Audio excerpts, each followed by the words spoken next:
Salut,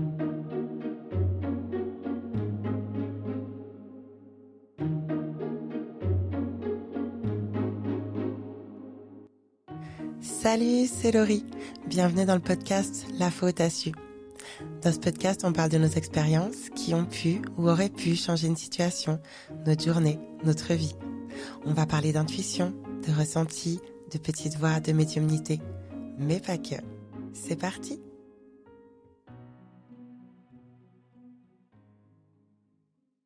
Bonjour à tous, bienvenue dans le premier épisode de la première saison de La faute à su. Je publie volontairement cet épisode un 11 mars car j'aime beaucoup la numérologie et les nombres sont importants dans mon histoire et m'ont parfois aidé. Mais ça, je vous le raconterai dans un prochain épisode, bien que j'en aborde un aspect dans le signe que j'ai le plaisir de vous partager aujourd'hui. Avant de commencer, j'aimerais vous remercier chaleureusement pour l'accueil que vous avez fait au podcast. J'ai reçu énormément de messages de personnes enchantées par le projet. Vous avez été nombreux à le partager, à l'écouter. Pour tout vous dire, je ne m'attendais pas à un tel accueil. Quand j'ai fait mon tableau d'intention pour l'année 2023, j'avais mis le souhait de publier 6 épisodes et d'avoir 200 vues. 200 vues pour l'année 2023. À l'heure où je vous parle, cette intention a déjà été largement réalisée, alors que le podcast n'a pas réellement démarré. Je donne beaucoup pour ce projet parce que j'y crois, et je pense et espère aussi qu'il peut faire sa part pour amener cette magie dans le cœur des gens, se reconnecter à cette partie de nous qui sait, et c'est précisément un des objectifs de La faute à su. Le signe que j'aimerais vous partager aujourd'hui s'est déroulé en présence de l'invité du jour. C'est un de ces signes qui nous montre qu'on est sur la bonne voie, en subtilité, à celui qui sait être attentif. À cet instant-là, je ne l'étais pas tellement attentive, mais mon amie Laure, oui, c'est précisément elle qui a su le capter. Laure était venue chez moi pour garder mon fils de 18 mois pendant l'enregistrement de l'épisode d'introduction. Nous avons pris un moment pour discuter, et alors que nous discutions du podcast, de ces signes que j'ai notamment pu vous raconter dans l'épisode d'introduction, et d'autres que je vous raconterai sans doute un jour, de cet alignement, de toutes ces évidences et guidances pour ce projet, mon fils a tiré une chaise jusqu'à la bibliothèque qui contient une 50aine de livres, et a pointé un livre du doigt, avec insistance. Laure et moi étions prises dans notre passionnante discussion et nous n'avons pas tout de suite remarqué qu'il nous appelait en pointant du doigt un livre, le livre. Laure a fini par remarquer qu'il souhaitait nous montrer quelque chose et elle s'est avancée vers mon fils pour regarder plus précisément quel livre il souhaitait que nous sortions de la bibliothèque. Ce livre a une couverture bleu foncé qui n'attire pas particulièrement le regard en soi. Son format est assez petit, une 15aine de centimètres. Quant à son épaisseur, elle ne dépasse pas les 3 cm. En somme, ils se font littéralement parmi les autres livres de la bibliothèque. Certains en couverture orange fluo, vert brillant, rouge, rose ou jaune auraient pu se démarquer dans cette bibliothèque aux livres de tranches blanches ou sombres. Le livre que mon fils a voulu nous montrer est La petite voix, un livre d'Eileen Cady, qui est un recueil de méditation quotidienne, décrit Edo comme un livre magique. Assurément. Ce qui est drôle, c'est qu'initialement, je voulais appeler le podcast La petite voix, mais ce nom était déjà pris. Nous étions subjugués par cet élan de mon fils pour ce livre et le message qui nous était ainsi transmis à travers lui. La faute à su était sur le point de commencer, et quel beau début que cet instant qui s'est poursuivi par un rapide coup d'œil sur l'horloge digitale du salon, dont l'heure indiquait 14h14. L'histoire que va vous raconter Laure s'est déroulée le même jour. Pendant notre discussion, je lui ai demandé si elle souhaitait me faire l'honneur d'être la première invitée, et elle m'a répondu « Ah ben tiens, j'ai vécu quelque chose aujourd'hui que je pourrais venir raconter. » Alors place à Laure pour ce premier épisode. Bonne écoute. Salut Laure, merci d'être au micro de La faute à su. Comment tu vas ? Salut Laurie, écoute, ça va bien, merci. Alors, est-ce que tu peux, Laure, te présenter pour les auditeurs ? Moi, je te connais, on se connaît depuis déjà peut-être 3 ans maintenant. On se connaît de par ton métier et on est devenus amis au fur et à mesure du temps. Est-ce que tu peux donc te présenter pour les gens qui nous écoutent, s'il te plaît ? Ouais, qu'est-ce que je peux dire ? Donc j'ai 33 ans. Je suis née et j'ai grandi dans une petite ville près de Lyon. J'ai fait des études donc d'éducateur de jeunes enfants. J'ai ensuite alterné, on va dire, des périodes de travail et également de voyage. Depuis quelques années, je suis arrivée à Genève. Voilà, quand je suis arrivée à Genève, donc c'est toujours pour travailler auprès des jeunes enfants. Et je me suis également formée à la danse biodynamique. Voilà, donc là, actuellement, tous les matins, je suis dans la nature avec les enfants et j'anime également des ateliers ponctuels de mouvement et de danse biodynamique pour accompagner les êtres en fait à se connecter à leur corps. Voilà. Est-ce que tu serais d'accord de nous en dire un peu plus sur la danse biodynamique? Parce que je me permets, parce que j'ai eu la chance de faire un stage avec toi de danse biodynamique et c'était surprenant et incroyable.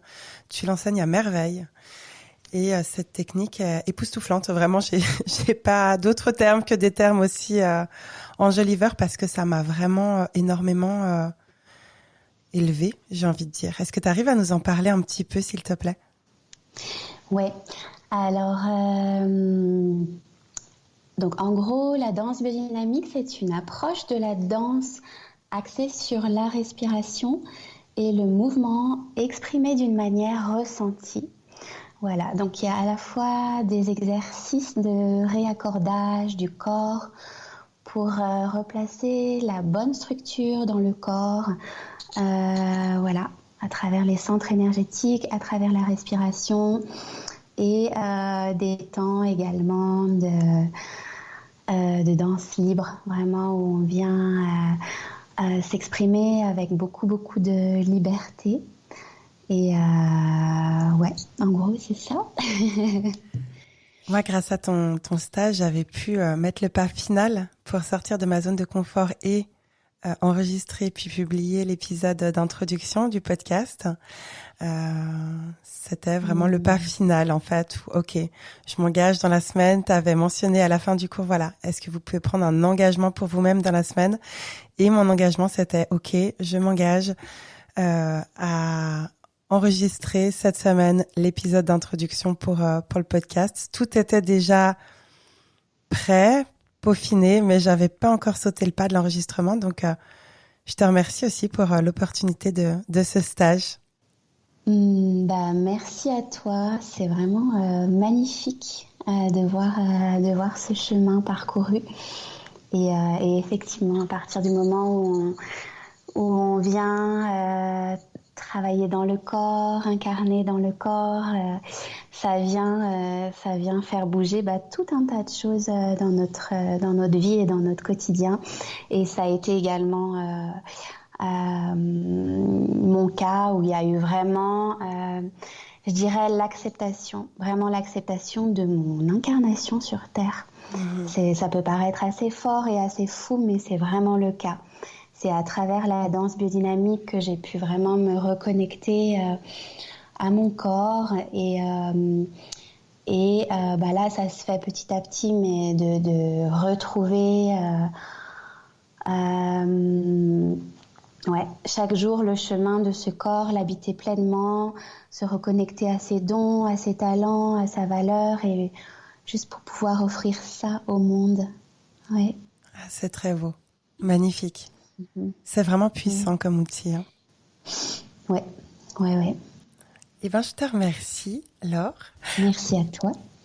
Avant que tu nous racontes la guidance qui t'amène au micro de la faute à su, c'est quoi pour toi une intuition, une guidance, un signe? Oui.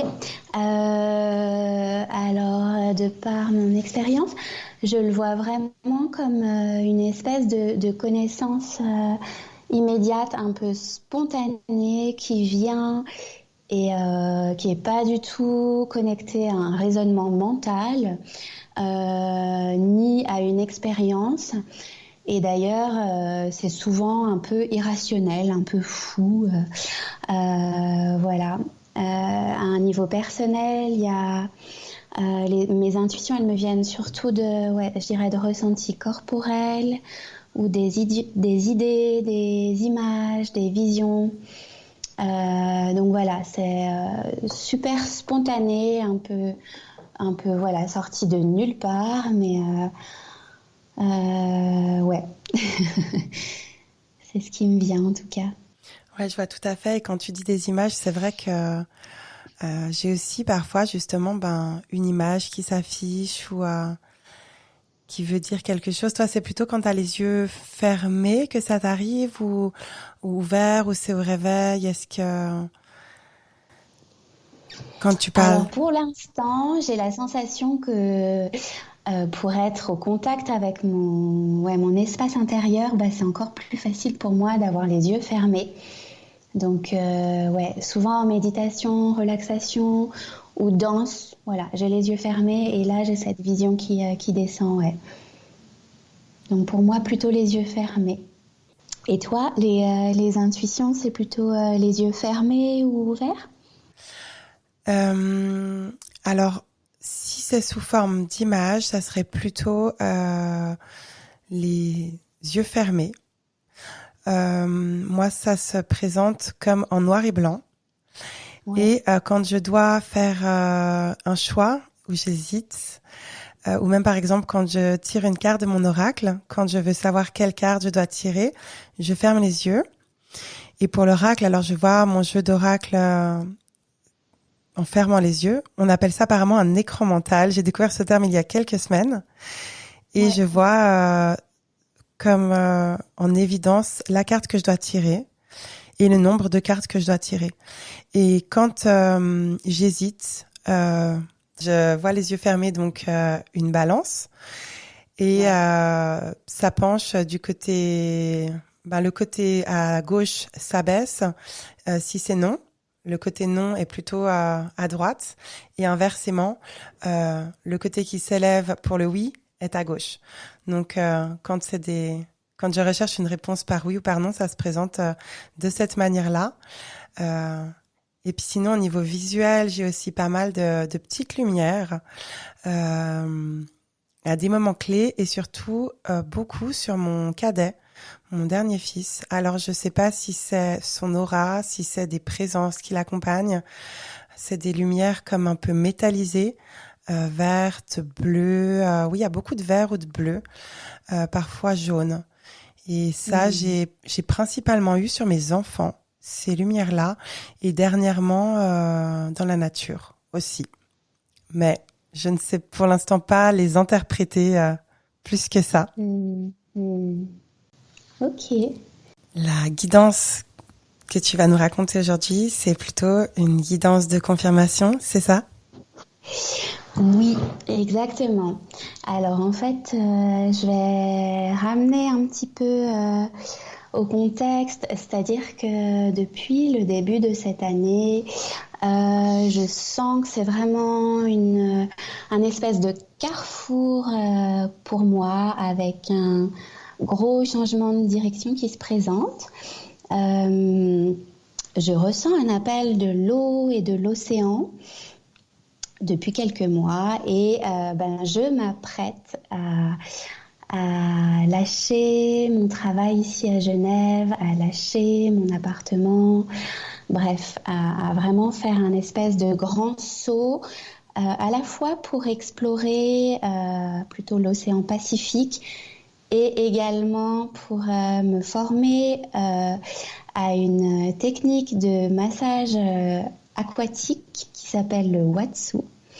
Donc j'ai découvert ça en janvier et après ce week-end de formation, en fait, j'ai traversé vraiment une phase un petit peu de brouillard, à savoir voilà, le mental qui vient et puis qui dit ah, est-ce que ce serait pas plus juste que tu gardes cet emploi pour pouvoir financer ta formation parce que ça représente effectivement beaucoup d'argent. Donc voilà, j'étais vraiment dans toutes ces peurs, tous ces doutes, cette remise en question pendant quelques jours. Et c'est exactement à ce moment-là qu'il est venu un signe pour moi qui a été un signe de confirmation. Donc j'allais au travail, c'était le matin, j'étais bien emmitouflée.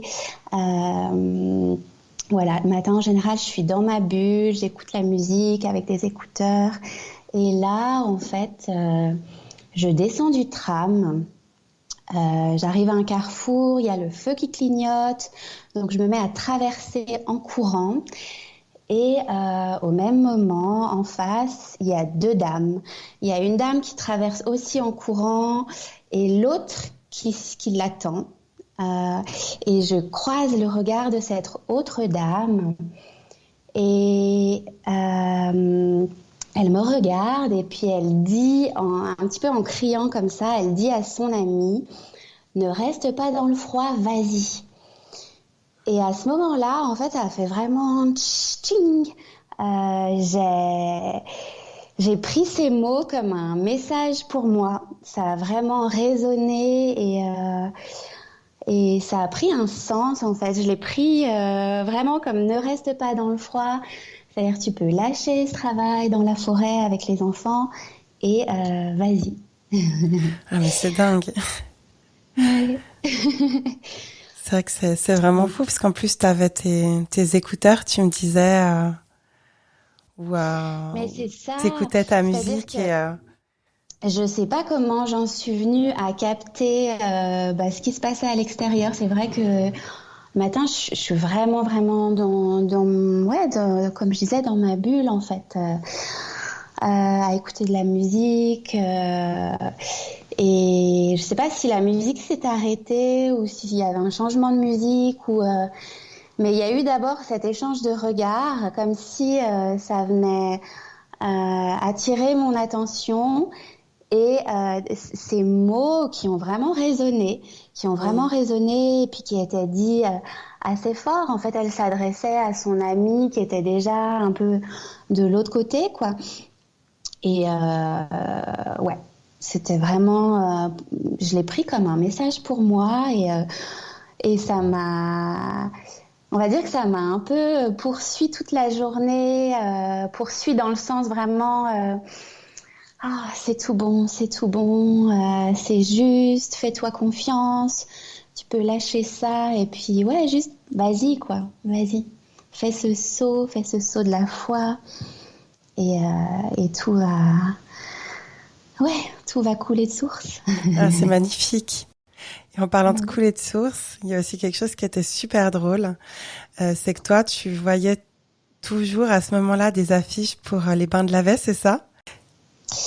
Oui, alors c'était surtout en début d'année, ouais, quand j'avais vraiment cet appel de l'eau. Euh, c'est à chaque fois dans la rue, en fait, je tombais sur ce panneau, sur ce panneau publicitaire des bains de Lavey où c'est vraiment, on voit vraiment cette image juste des bains et puis que c'était vraiment une invitation pour moi à plonger en fait, vraiment à plonger, ouais. Et ce qui est fou, c'est qu'on habite dans la même ville. Et je suis aussi en transport en commun comme toi et je ne vois Ouais. pas ces affiches. Je n'ai pas du tout le souvenir de cette affiche. C'est vraiment D'accord, drôle. ouais. Ah ouais. Bah, moi j'avais l'impression que ça me suivait aussi, je les voyais vraiment C'était le partout. cas? C'était ta guidance. Mais, mais oui, c'est effectivement d'autres signes qui viennent, soit par des messages dans la rue, soit par des panneaux publicitaires. Il y a vraiment tous les chemins sont bons en fait pour nous éclairer. C'est assez magique en vrai, hein. C'est assez magique. Oh oui. Maintenant, je vais te poser les questions qui seront posées à chaque invité. Ok. Du coup, est-ce que toi, dans ton enfance, tu avais des manifestations? Écoute, non, pas à mes souvenirs. Non. j'ai l'impression que ça s'est réveillé beaucoup plus tard en fait chez moi. Voilà, plutôt à travers les voyages, cheminement avec les plantes chamaniques et ensuite à travers la danse et le corps. Et en même temps, je te dis ça, je sais que je suis vraiment hypersensible et si je me connecte avec mon enfant intérieur, je peux vraiment ressentir à quel point j'étais, je dirais, sensible aux énergies, aux personnes. Tu vois, par exemple, si je pense à quelqu'un de mon entourage et que je me remets dans cet état d'enfant, eh ben, je peux tout à fait ressentir la vibration de la personne, ce qu'elle pouvait émaner à ce moment-là. Mais ouais, c'est plutôt ça qui reste, je dirais. Ok, ouais, c'est intéressant effectivement de voir aussi dans l'enfance. Moi, je suis persuadée que, comme tu dis, quand tu repenses à ton enfance, tu, tu arrives à te reconnecter un peu à l'énergie des gens qui étaient autour de toi. C'est comme ça que tu l'as formulé, n'est-ce pas? Ouais, ouais, Ok, ouais. C'est Euh, vibratoire, en fait. voilà. Ouais. Parce que je suis persuadée qu'en fait, les enfants sont connectés naturellement à cette énergie et se déconnectent euh, en grandissant, de par l'éducation, de par différentes choses, mais sont connectés intimement à leur intuition et à tout ce qui peut être subtil, à tout ce qui peut être énergétique. Ouais, C'est pour ça que, complètement. c'est pour ça que Mm. j'ai choisi cette question pour chaque invité pour voir un peu comment chacun a grandi, comment chacun a perçu ça dans son enfance. Après, on peut aussi ne pas avoir de souvenirs. C'est justement quelque chose de subtil et on n'en garde pas forcément un souvenir marquant. Mm. Et aujourd'hui, est-ce que tu as souvent des guidances, des signes, des intuitions? Est-ce que ça t'arrive souvent? Alors, c'est un peu par période. Il y a des périodes où vraiment je vais avoir certains sens psychiques plus activés. Il y a eu notamment toute une phase où j'avais vraiment beaucoup de clairvoyance avec des visions qui me venaient et je sais que c'était l'univers qui m'envoyait ça pour me dire fais confiance à tes ressentis, fais confiance et n'hésite pas à les exprimer. Et puis il y a d'autres moments où c'est moins fort.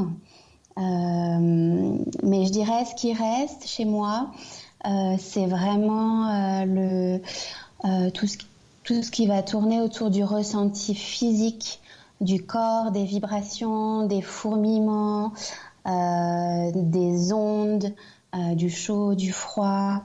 Ça, j'ai quand même la sensation que c'est toujours là.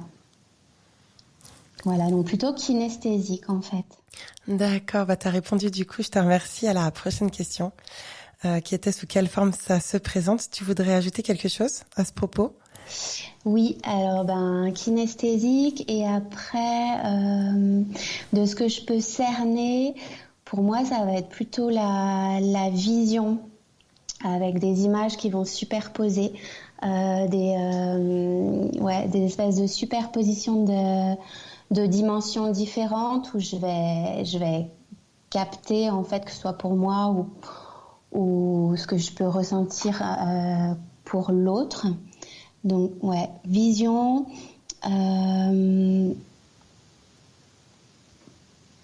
parfois le goût, mais c'est quand même assez Mhm. rare. Audition, non, pas du tout. J'entends pas ni des messages ni des voix. Ouais, donc plutôt vision et le toucher, le ressenti, le corps. Mhm. Ouais. Et est-ce qu'il t'arrive de demander à être aidé ou à avoir des réponses? Oui, oui, oui, ça m'arrive.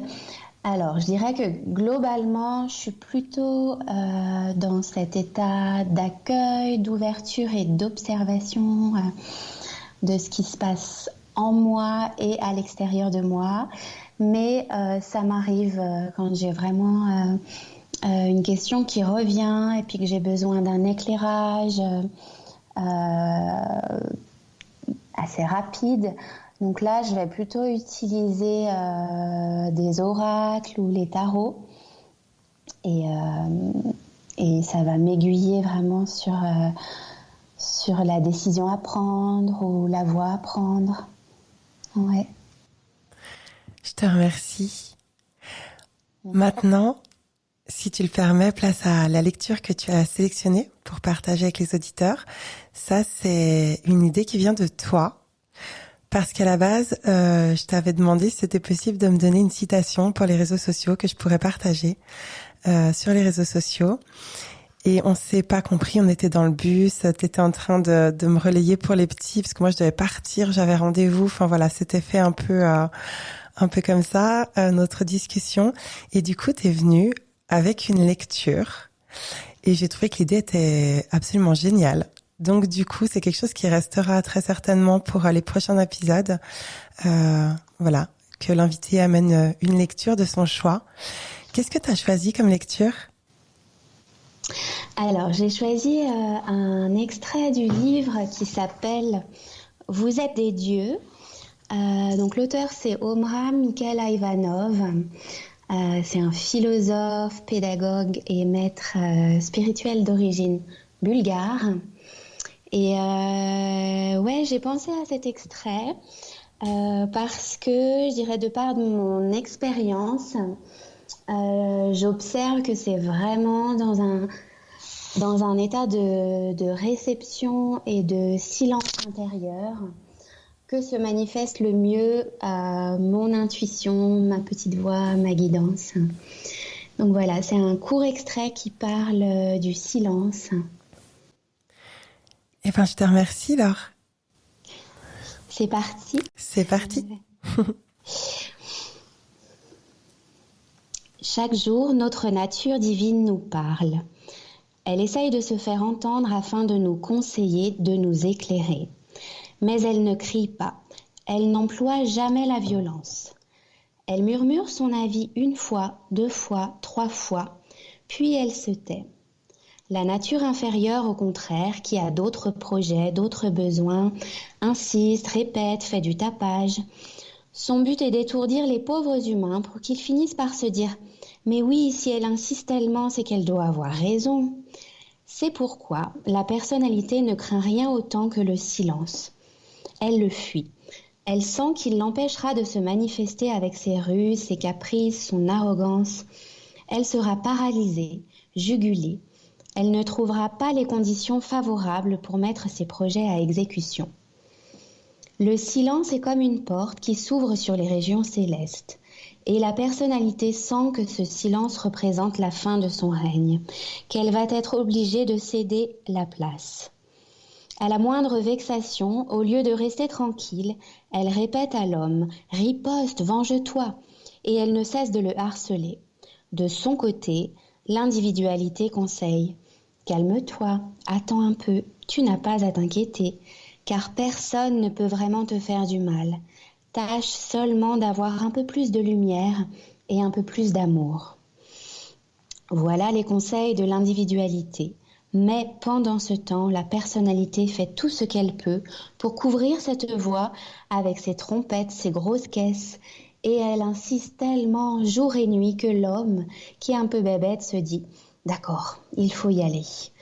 Toutes les pratiques que l'on observe dans un enseignement spirituel, la méditation, la prière, n'ont qu'un unique but, réduire la place de la personnalité pour donner à l'individualité des possibilités de plus en plus grandes de s'exprimer. Et c'est cela véritablement le silence. Avoir le silence dans le plan physique, c'est facile. Il suffit de fermer les portes et les fenêtres ou de se boucher les oreilles. Mais réaliser le silence dans les pensées et les sentiments, c'est beaucoup plus difficile. Car le fort intérieur des humains est semblable à une place publique où des quantités de gens arrivent tous à la fois pour manifester et présenter des revendications. Le silence doit être compris comme une condition préalable, un état de conscience au sein duquel quelque chose de mystérieux, de profond commence à se révéler.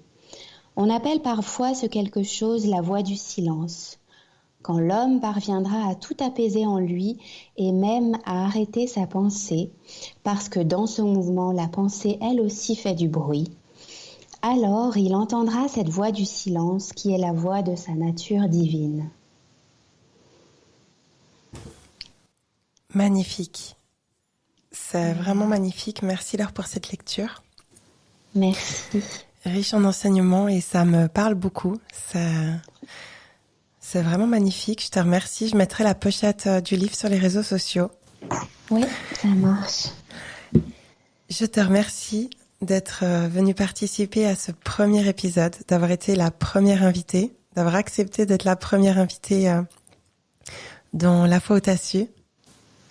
Merci beaucoup à toi pour cette invitation et je te souhaite vraiment, vraiment une longue vie à ce beau projet que je trouve vraiment inspirant et aussi très inspiré. Oh, merci ma chère amie. Merci beaucoup. Pour conclure cet épisode, j'avais envie d'insister sur un point. Les signes peuvent être subtils, furtifs et porter un message fort et clair. Ils peuvent encourager, soutenir, montrer que nous sommes sur la bonne voie et être discrets. Ils sont généralement anecdotiques pour les autres, mais résonnent fort en nous et souvent nous surprennent par la justesse du message et la synchronicité de l'instant. À bientôt pour un prochain épisode. Pour ne pas rater le prochain épisode de La Foi où t'as su, pense à t'abonner sur ta plateforme préférée. Pense aussi à suivre La Foi où t'as su sur Instagram et sur Facebook pour être tenu informé des prochains épisodes et profiter d'un contenu visuel complétant le podcast. Allez, ciao, et d'ici là, tout de bon.